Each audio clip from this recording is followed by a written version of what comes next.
what I'm saying. Oh, shit. How was that? These ants are huge. Ant just barked. Ant just fucking barked. Hey, what's up? I'm Nick. I'm Sean. I'm Reeve. We're a band called Beach Weather. You're watching Common Revolt. What do you think the 2025 version of Beach Weather would tell the 2015 version of Beach Weather? That's a really good question. I have no idea. You're gonna. I feel like you had a good one. You're gonna get better at guitar. Don't worry. That's true. Yeah. What about you, Sean? You're gonna find the hot dog at the end of the rainbow. You'll probably not record in a shed, but then we'll end up back in a shed. We always end up back in a shed. Know that song that you think nobody's gonna like? That's actually gonna be the one. That's a good one. I like that. We'll roll with that. Yeah, the one that you didn't do anything with and you just liked it. Yeah. That's the one. Speaking of the shed, you actually recorded Sex, Drugs, Etc. in Garrett Nicholson's shed. That's it. Is that Garrett's last name? I never say his full name. It sounds so funny when I never say that out loud. It's just Garrett, like it's Drake, just been my friend like Garrett for 15 years. Yeah. We built the shed. I was a roommate in the house at the time, and we built the shed from the ground up. It was just literally it was a shack, and then it turned into a shed, and then that turned into me dumping a bunch of recording equipment into that shed and taking it over it periodically. So yeah, he was a very sweet boy, and him and Fallon, his fiance, allowed us to build a makeshift BS studio out of there, and then it was pretty sweet. Yeah. Good vibes. The song's kind of taken a life on of its own. I mean, you guys kind of broke up for a while. Was it blowing up when you guys were like not really a band? How did that work? What was that time? It wasn't. So kind of wasn't COVID. Yeah. So we had already kind of started talking about making Pineapple Sunrise, and that happened. Kind of writing for it already. And it was getting some traction because of like a Spanish Netflix show, and then it was when we were kind of wrapping up Pineapple Sunrise is when the song like did the TikTok thing, you know, and then that's why it took us a minute to put all that out. But yeah, the timing was great.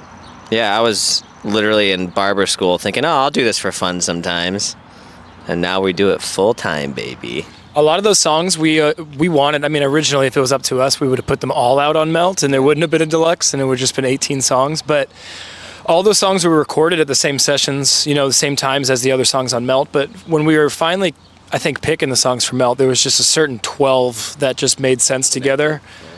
And I think there was others that we wanted to like save for later to have their own life, kind of like Tulips. I think Tulips is one we thought was special, but we thought it would get buried putting it on the record, right? Yeah. And I feel like it was a good move to like wait and put it out now. Yeah, like Tulips and like Stardust were like worked on in the same day. Yeah. So and they're different songs. Yeah, it was a big vibe change. Yeah, I concur. He concurs. On the record, I know Paranormal Activity you said was probably the most personal song that you've maybe ever released. It's my personal favorite track on the record, I guess. What was it like to kind of, bury yourself in that way that maybe you haven't before? It was a different way for us too. Sean and I were out in Arizona working out of the studio there, and it was like August of 2023 or four, yeah. And I remember it was nice. It's always nice in Phoenix. And then one day it was kind of rainy. And it was like we wrote like Hardcore Romance the day before and another one. It was like we were writing kind of more rock songs. And then the rainy vibe, Sean just was playing this weird acoustic part through a filtered like thing on Pro Tools. And it just sounded amazing. And it was going with what was going on outside. And I think that song just sort of fell out of both of us at the same time in a weird way. I remember the lyrics were kind of effortless, and like even the free flow of the melody and the cadence on that song just kind of all came out of just like hearing this looping acoustic thing. And it just kind of felt good for once to like, I mean, it was very similar how we write songs, but it, for some reason at the same time felt a little different. We were like writing on an acoustic and almost writing like a sad song for a change. I think it allowed us to go like, oh, here's another path we can take this record, because that was still early on in the writing, for Melt.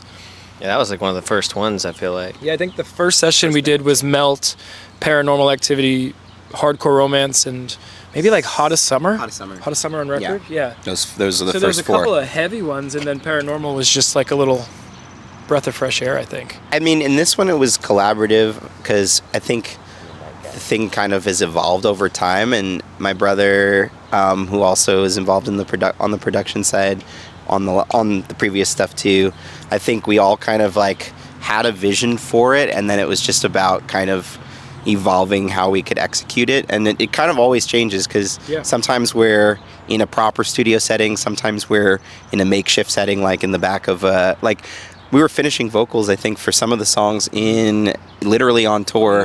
On the we bus. did some in the dressing room in that show in Pennsylvania, Harrisburg. Yeah. Some of the high and low places stuff was literally in the dressing room. A hotel in Boise. Yeah, we recorded the Desert Disco intro. The whole intro of the first song on the record was in a Hyatt place in Boise on a day off, and we Sean and I just put towels up on the closet and we closed the door a little bit, and it came out great. I think the main thing that we do differently now that I guess it's the same philosophy, but it's just like, it's not about like the demo is the demo and the song is the song and they're separate phases. It's kind of like one fluid motion of what feels compelling. Chipping away at the old marble, they might say. Tulips is pretty much the demo. We just ended up mixing it and mastering it. There's no such thing as a demo. Demos are just is like a dirty word to make you feel detached from it. But I mean, we ended up using the demo vocals from Stardust on it. We went and retracked the vocals when we were doing Vocal Day, and then all of us were like, something about the demo vocals were just a little bit more real. Yeah, the demo day made me cry when you sang it. So and I was like, we have to keep that. Put demo vocals in. It's not a demo. It's like, if it sounds good, Never a it's demo. It never is. I think even the guitar loop in Paranormal was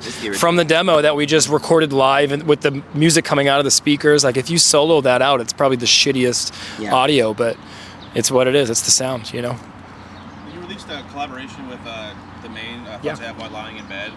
Is it true that you were almost their guitarist at the beginning? And maybe, I don't know. That's what they'll say, probably. We did a lot of stuff together. I think at one point when they were feeling out Jared for the spot, I was like, hey, maybe I could throw my hat in. But I don't think there was ever a real possibility. But maybe there will be. Yeah, one day. One day. I'll come for Jared's spot. Kennedy, you don't have to worry about Kenny. I'm coming for Jared. Damn. Sex, Drugs, Etc. is kind of like, taking on a life of its own. Where's the weirdest place you've heard it? Shake Shack? Chili's. Chili's? Inside Chili's. You've got to have heard Sex, Drugs somewhere weird in Nashville. Yeah, Jenna's Toy Box. What is that? The adult store. Oh my God.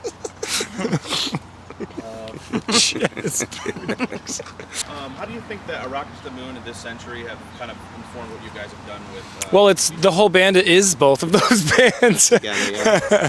Well, it's funny. I mean, I've always joked we've just kind of like been riding alongside each other for fucking 18 years now, doing separate things, but there's always been this little crossover thing, even with the main guys, It's just something that we've always done. We've never really, Sean, while he was doing This Century and the Technicolors and I was doing my stuff, there was always like the conversations of let's write, let's do some stuff. And, and me and Reeve met when I was doing Rocket stuff back in the day, and we started sending songs back and forth over email, and like, I don't know, it just seems like we're always just homies helping out each other and like, adding a little bit of here. I know you've been helping out John a little bit on some main stuff, and like, it never feels like, I don't know, it just feels like you're just having fun with your friends, and everybody gets to collab. Like This Century, we say all the time, like in 2009 we shared a bus, Rocket and This Century, and we did some dates on Warped Tour together, and now we're like not sharing a bus, but we're sharing a bus and we're doing it this way. It's really cool, man. Yeah. It's really cool. Hey, what's up? I'm Nick. I'm Sean. I'm Reeve. We're a band called Beach Weather. You're watching Common Revolt.